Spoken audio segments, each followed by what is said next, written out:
Okay, so having looked at the major eschatological traditions, I'm going to discuss where they converge. And what's really interesting is there's actually quite a few convergence points that are very important. The first convergence point is that there will be a major conflict in the Middle East that will suck in the whole world. It will be World War III, okay? Second convergence point is that America will not be involved in this war. And that's very interesting because America is right now the global hegemon. So why America isn't involved in this war, we don't know. It could be because they launched a ground invasion of Iran, it failed, and they were forced to retreat. It could be there's civil war going on in America, okay? But America is not involved in this war. The third convergence point is that China is not involved in this war either. And I suspect that it's because China is facing an ecological catastrophe. It doesn't have enough water, it doesn't have enough food, it doesn't have enough resources for its people, and you have internal dissent throughout the nation. China is having a hard time keeping itself together. The fourth convergence point is that the Antichrist will emerge. And different traditions understand the Antichrist differently. But they all believe that this powerful force will emerge, who is charismatic and who will unify the world. Another convergence point is that Israel will become the dominant power in the Middle East, presumably after America leaves the Middle East. And we can understand why, because if America leaves the Middle East, then all of America's military infrastructure, CENTCOM, will merge with the Greater Israel Project, thus creating the Israel Empire. Another convergence point is that anti-Semitism will grow around the world, compelling Jews to return to Israel. Another convergence point is that the Dome of the Rock will be destroyed, and thus provoking the Muslim world to take arms against Israel and possibly initiating the war of Gog and Magog. Another convergence point is the age of tribulation, when the world will face economic, ecological, geopolitical catastrophe after catastrophe after catastrophe, when people's faith will be tested, when the Antichrist will emerge to deceive people into believing false prophecies, into believing magic, into believing superstitions, into denying the authority of God and of the church. Okay, so these are the major convergence points. So now let's go on to question number 3. Based on these convergence points, what can we predict about the future? So based on all this, I'm going to paint you a picture of the future and what it looks like.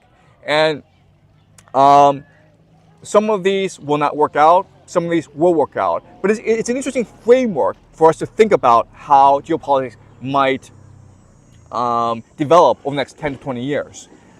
Okay, so the United States launched a ground invasion of Iran. Iran is supported heavily by Russia. The United States, after a few years of fighting, they give up and they retreat. And so the American Empire retreats back into the Western continent. But this triggers a civil war in America. In Ukraine, NATO decides Odessa will be the last stand. So Russia encircles Odessa and lays siege to it.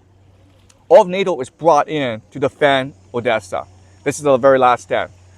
And France, Britain, Romania, Poland, all the NATO countries are brought in. Turkey is brought in as well. And it's a stalemate. This war is going nowhere. But the Europeans don't understand why they're fighting this war. The European people revolt. And this causes civil war in France, in Britain. It causes political upheaval in Germany. It causes a political revolution in Turkey. And after these civil wars and these revolutions, Europe becomes more pro Russian, allowing for reconciliation between Putin and Europe. Turkey is destroyed in this process. Putin allows the Greeks to return to Constantinople, restoring the Byzantine Empire, and thus unifying the Orthodox world. After the United States leaves the Middle East, the Greater Israel Project becomes the Empire of Israel. The Empire of Israel, in order to restore the Davidic kingdom, in order to usher in the Messianic age, they destroy the Dome of the Rock to build the third temple. This causes anti-Semitism to explode throughout the world, thus compelling Jews to return to Israel. The entire Islamic world wants vengeance against Israel, but their leadership, their political elite, have been co-opted and compromised by the Anglo-American Empire and by the Israeli Empire.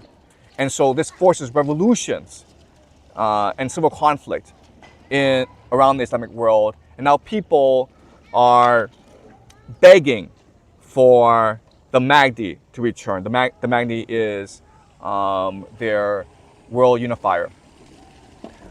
At this point, there are certain elements within the Islamic world who see Putin as the great savior. And in the Islamic eschatology, the name for Putin is Dao Kanan, which is the same concept as the Orthodox idea of the Katechon, okay? The one who stops the Antichrist from emerging. And so Putin will initiate reconciliation between the Islamic world and the Orthodox world. It'll be an alliance between the Orthodox and the Islamic world. And at this point, Putin can now seek reconciliation between the Islamic Empire, the Islamic world, and the Israeli Empire. He can also seek reconciliation between the Orthodox world and the Catholic world, and thus unifying the world under him. Okay, so this is the framework of the world for the next 10, 20 years. Now, do I think this will actually happen? Do I actually think that Putin will replace the Anglo-American Empire? He thinks he will succeed, but I don't think he will succeed. And the reason why is because he's human. And once he dies, then civil conflict will rise within this grand alliance. And this civil conflict will lead to catastrophe after catastrophe after catastrophe. It will be the age of tribulation. Many, many people will die in this age of tribulation. So the outlook for humanity is not that great.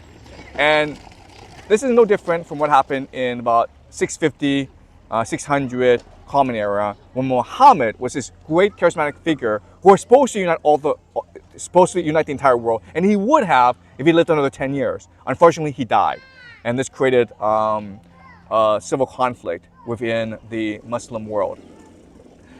Okay, so those are my predictions. Okay, and again, the thesis, the grand idea is eschatology drives geopolitics. So if things happen the way they do, then it's because of eschatology. And that gives us proof, compelling proof that it's really eschatology that drives geopolitics. So we'll see what happens next 10, 20 years. Now, having said that, all this, I have to say, it's not secret what I'm saying. It's not a great secret I've uncovered. I mean, if you read Alexander Dugin, he lays out this plan coherently in his interviews and in his books. So then the question then is, given that this is public domain knowledge, why doesn't the Anglo-American Empire respond strategically to this? Why doesn't the Anglo-American Empire have countermeasures and counter-strategies? Why isn't the Anglo-American Empire intent on its own self-preservation? And the answer is because the people who control the Anglo-American Empire today don't care. Because to be dead in 10, 20, 30 years' time. All they want to do until they die is enjoy their life. And they don't care what will happen to the world after their death. These people, of course, are called the baby boomers. They're the ones who control all the political power, the financial power, the influential power in America, the cultural power in America and in the West today. And that's why the West is dying, okay? So I'm going to talk about this topic in my next video. So I look forward to seeing everyone then. If you're interested, please join my Discord server. I'm going to put the link below. If you have the means, please support my work by donating to me on Buy Me a Coffee. I really appreciate all the donations. It's real validation of my work. Okay, all right. So thank you so much, and I will see everyone next week.